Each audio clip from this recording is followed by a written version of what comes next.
I'm Brenda Myles. And I'm Ruth Aspy. And we're here to talk about our new book that we authored with Carrie Mattia and Hollis Schaefer on helping students with autism excel using the concepts of critical mass and deliberate practice.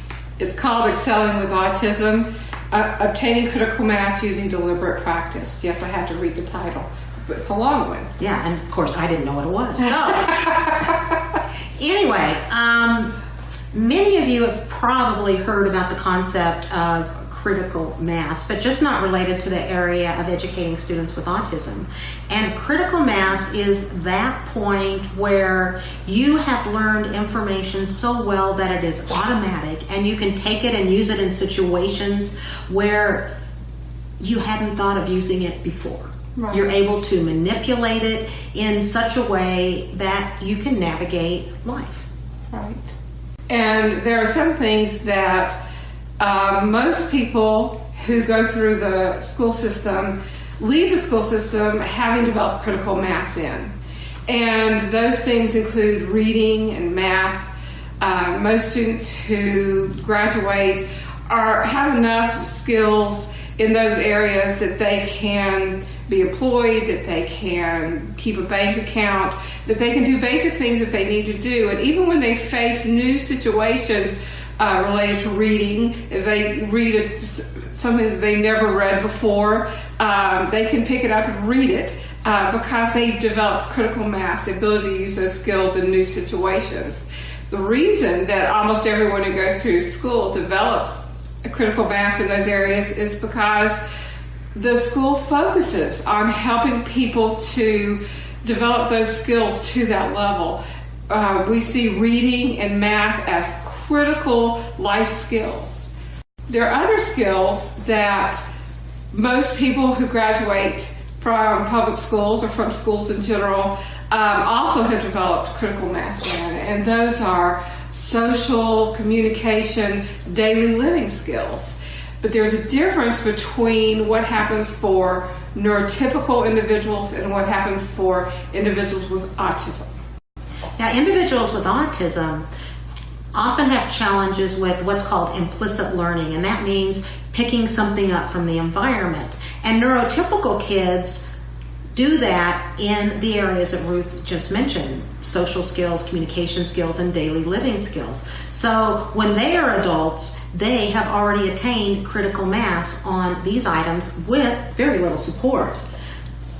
Children with autism who learn explicitly, meaning that they learn from being taught, need direct instruction.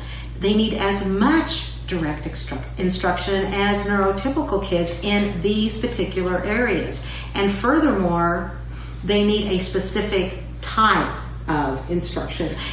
Right, they need more direct instruction. Neurotypical kids are going to learn those social skills, communication skills, daily living skills just by living.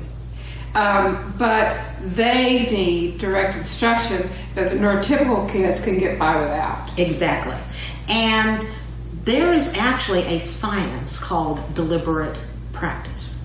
And deliberate practice is the set of tools that is used by most high-achieving people.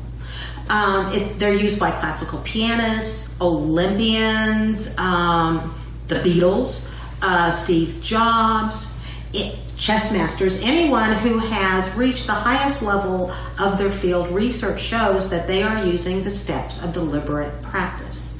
This is what we need to do with individuals with autism to teach the skills that matter most: social, communication, and daily living skills. What we're really proposing, and what we talk about in the book, is that we need a revolutionary change in how students with autism are educated.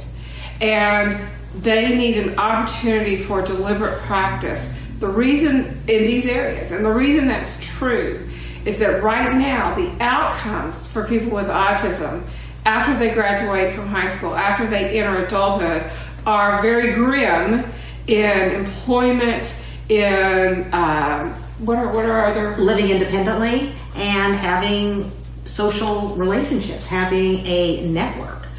We have been failing individuals with autism. That's right.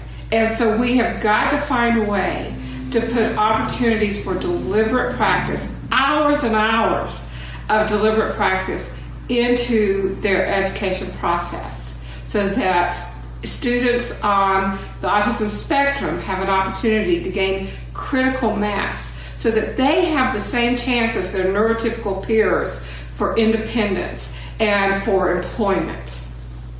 And that's not going to happen by itself. We need to be changing what we are doing. Individuals with autism have not been getting what they need. They do not deserve that. Their families don't deserve that, and the community doesn't deserve that. That's right.